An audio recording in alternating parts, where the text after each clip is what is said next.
Assalamualaikum warahmatullahi wabarakatuh. Selamat sore dan salam sejahtera bagi kita semuanya. Yang saya hormati dan sekaligus saya banggakan Ketua Dewan Pertimbangan kita, Ibu Siti Nurbaya, beserta dengan seluruh jajaran Dewan Pertimbangan baik di pusat maupun dari seluruh perwakilan wilayah Indonesia yang hadir, jajaran DPP, terlebih khusus di sini ada Majelis Tinggi dan Ketua Dewan Pakar kita Bapak Peter Gonta, hadirin dan hadirat yang saya muliakan.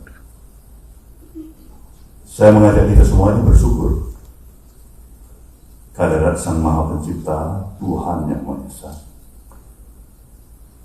Karena pada momen pada sore hari ini, sekaligus mengawali dimulainya acara rapat koordinasi Dewan Pertimbangan se-Indonesia, saya melihat dan merasakan masih kuatnya spirit kita untuk merasa bahagia yang amat menentukan arah perjalanan partai ini. Sebagai ketua umum, tentu saya amat mensyukuri ini dan mengapresiasi semangat dan dekat yang ada pada diri kita semua. Saudara semuanya yang saya banggakan, di dalam perjalanan partai yang kita miliki, seiring dengan perjalanan kehidupan kebangsaan kita banyak memetik referensi sekaligus pelajaran yang bisa membuat sebagai referensi bagi kita, tidak hanya sebagai perenungan, tapi sekaligus juga memikirkan dan mengkaji ulang kebijakan-kebijakan yang tepat, yang lebih tepat lagi, strategis, sesuai dengan harapan dan tujuan-tujuan kita, membawa arah Partai Nasdem yang kita sayangi. Kongres ketiga telah kita selesaikan secara baik. Kita telah memiliki komposisi kepengurusan di tingkat pusat, wilayah, daerah, kabupaten, kota, bahkan sebagian besar DPRD yang terbentuk. Ini juga membesarkan hati kita. Aktivitas-aktivitas kegiatan setelah selesainya Kongres ketiga, sejujurnya saya harus katakan saya amat membesar hati. Di tengah-tengah keberadaan seperti ini, eksistensi partai kita masih tetap terjaga. Kita mengikuti pilkada dengan hasil yang relatif patut kita syukuri.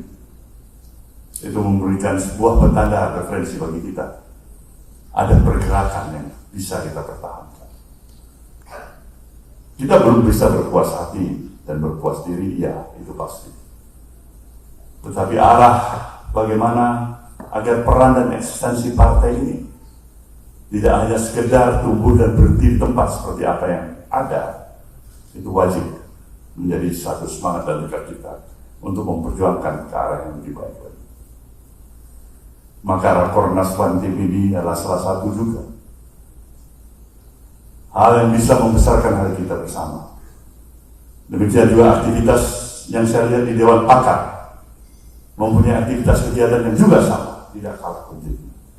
Ini memberikan dan bertanda pada saya sebagai ketua partai ada antusiasme yang masih melekat pada diri para elit partai ini untuk ikut merasa bertanggung jawab, ingin membesarkan partai ini, ingin memberikan kontribusi dalam perjalanan apa yang saya alami setengah abad lebih di dalam institusi partai politik.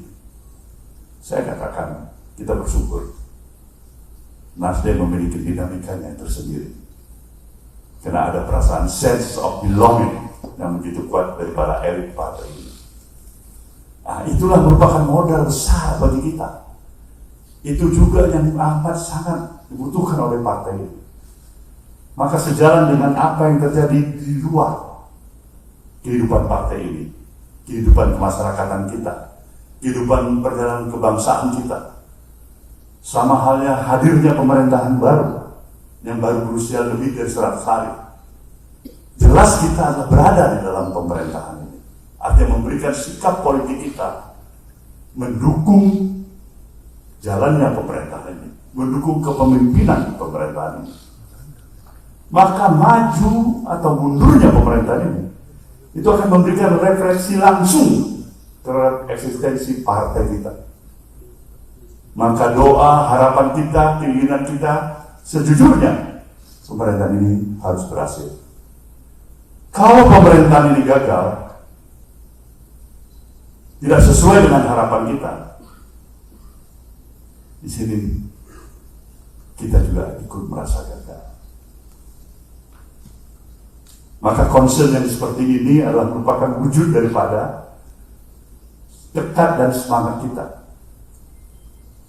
Dinamika yang berjalan dalam perjalanan pemerintahan ini harus kita cermati benar-benar.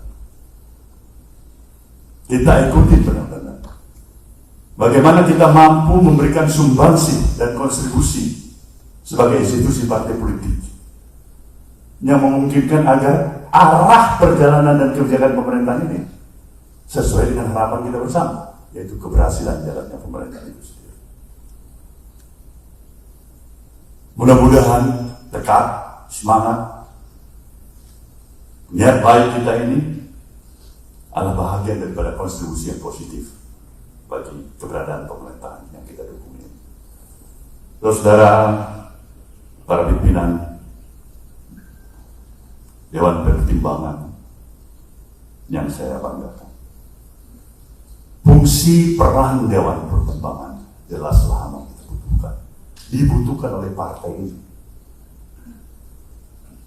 Posisi keberadaan eksistensi dalam pertimbangan ini jelas akan bisa memberikan sebuah kontribusi yang amat sangat patut dan perlu menjadi referensi atas kebijakan, baik di tingkat pusat, wilayah maupun daerah. Maka semakin proaktif sikap, polisi, kebijakan, tindakan, kerja Dewan Pertimbangan di lapangan, maka semakin besar hatilah kita semuanya. Maka dalam pembincangan saya dengan Ibu Ketua Wandim, Ibu Siti Nurbaya, tidak ada salahnya Dewan Pertimbangan bisa mengambil sikap proaktif untuk melakukan kunjungan-kunjungan ke wilayah dalam struktur partai yang ada, baik itu di tingkat provinsi, bahkan sampai ke tingkat jajaran yang paling terendah. Mekanismenya diatur cukup dengan pemberitahuan kepada DPP, DPP memberikan referensi dan instruksi. Agar ini adalah merupakan jalannya perkembangan keinginan kita untuk menyatukan seluruh elemen badan yang ada di dalam partai ini bersama-sama mempunyai tingkat kepedulian untuk mengisi peran dan aktivitas bersama demi suksesnya, demi kebesaran partai itu sendiri. Saudara semuanya, kita tetap harus bisa mampu menjaga stamina kita, haus daur kita. Situasi dan dinamika yang ada tidak selamanya membawa rasa optimisme kepada diri kita. Tapi satu hal yang perlu saya tekankan, ketika ada godaan terhadap membawa diri kita kepada sikap apatisme, bahkan skeptisme, perjuangan kita pada diri kita sendiri untuk menyingkirkan itu. Ketika kita larut dan terjebak pada skeptisme itu, apatisme itu, partai amat sangat dirugikan. Partai tidak mempunyai modal yang besar, kecuali kemampuan kita mengkonsolidasikan seluruh kekuatan fungsionaris dan para kader yang terlibat di dalam partai ini. Itulah modal sejatinya partai yang memiliki. Partai tidak bisa tergantung pada peran eksternal di luar daripada badan partai ini. Bahkan sejujurnya, Kita mencoba melakukan tahapan konsolidasi, mencoba adanya upaya peningkatan setelah Kongres ketiga dilakukan. Untuk bagaimana mempersiapkan langkah-langkah strategis kita yang lebih jauh dalam persiapan menghadapi pemilu berikutnya. Kalau biasanya kita belum mempersiapkan bagaimana kesiapan kita untuk menanggulangi persiapan dana saksi misalnya, sebagai contoh kecil. Kali ini DPP bersungguh-sungguh mulai menerapkan persiapan ke arah itu, agar pada hari yang ditentukan, waktu yang ditentukan, kita tidak tunggang-langgang lagi kelimpungan terhadap kesiapan daripada dana saksi. Kita tentunya memahami faktor dana saksi saja adalah bukan merupakan masalah yang biasa-biasa dan kecil. Dia memerlukan sebuah jumlah biaya yang cukup besar. Katakan 1 juta TPS yang dipersiapkan. Dengan 2 saksi, paling tidak ada 2 juta orang yang terlibat untuk dibiayai pendanaan yang menjadi saksi. Ini bukan masalah kecil. Maka dari jauh-jauh hari kita mempersiapkan dan mengantisipasi berbagai macam kesiapan-kesiapan yang kita perlukan. Kita bersyukur hasil pemilu dari tahapan pemilu pertama yang kita ikuti. Kedua, bahkan ketiga, tren akselerasi peningkatan terus kita capai. Tapi tantangan kita yang paling berat, saya pikir, sama bahkan lebih berat daripada yang berat-berat kita hadapi, adalah pemilu yang akan datang pada tahun 2029. Di sana, saya harus menyatakan kepada saudara, tidak hanya kemampuan, skill, knowledge, pengorganisasian yang terkonsolidasikan sedemikian rupa sebagai satu-satunya jawaban mengatasi permasalahan. Itu tidak cukup. Kita memerlukan kemampuan sumber daya manusia kita, ya. Strategi yang tepat, ya. Tapi logistik yang besar juga dibutuhkan untuk itu. Sementara dari mana kita memperoleh ini? Kita belum mampu untuk menerapkan posisi secara normatif.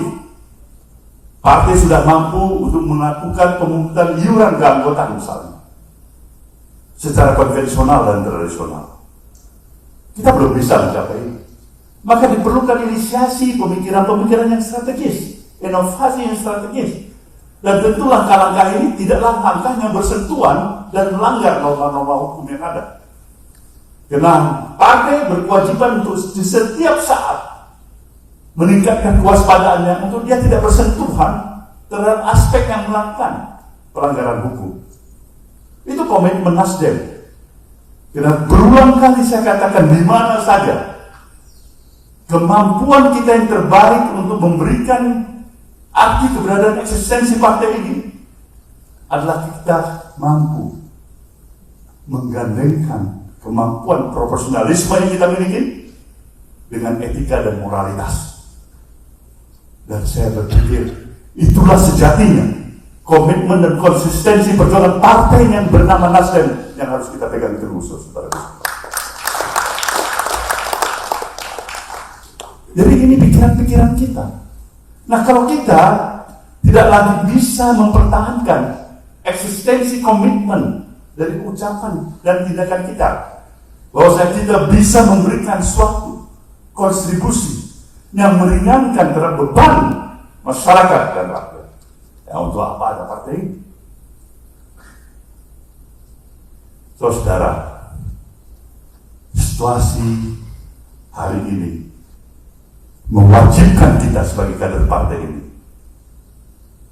untuk jauh bisa bekerja lebih keras, mewajibkan kita untuk jauh lebih bisa meningkatkan kewaspadaan kita.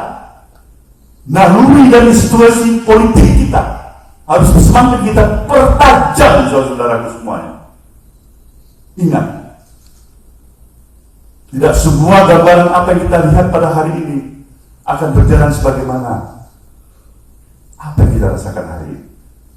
Gelombang pasang surut kehidupan ini, perjalanan kebangsaan kita bisa setiap saat terjadi. Tapi sekali lagi seperti saya katakan pada saudara, kita harus memperjuangkan sesuatu yang memungkinkan agar suksesnya pembangunan dan jalannya pemerintahan ini berhasil seperti semua yang kita harapkan. Maka untuk itulah saya sekali lagi mengucapkan selamat kepada Dewan Pertimbangan yang telah menginisiasi pertemuan rapat koordinasi se-Indonesia pada hari ini. Terimalah penghormatan saya sejatinya pada saudara semuanya. Hormat saya dan terima kasih saya pada saudara yang datang dari berbagai wilayah. Di tengah-tengah kesibukan saudara semuanya, bahkan mungkin halangan atas kondisi yang saudara miliki, tapi tekad dan semangat saudara telah membuktikan kita mempunyai modal untuk lebih maju lagi ke depan. Selamat berakornas dan sekian, terima kasih. Wabillahi taufiq wal hidayah. Wassalamualaikum warahmatullahi wabarakatuh. Dan sekaligus saya nyatakan rakornas ini dibuka.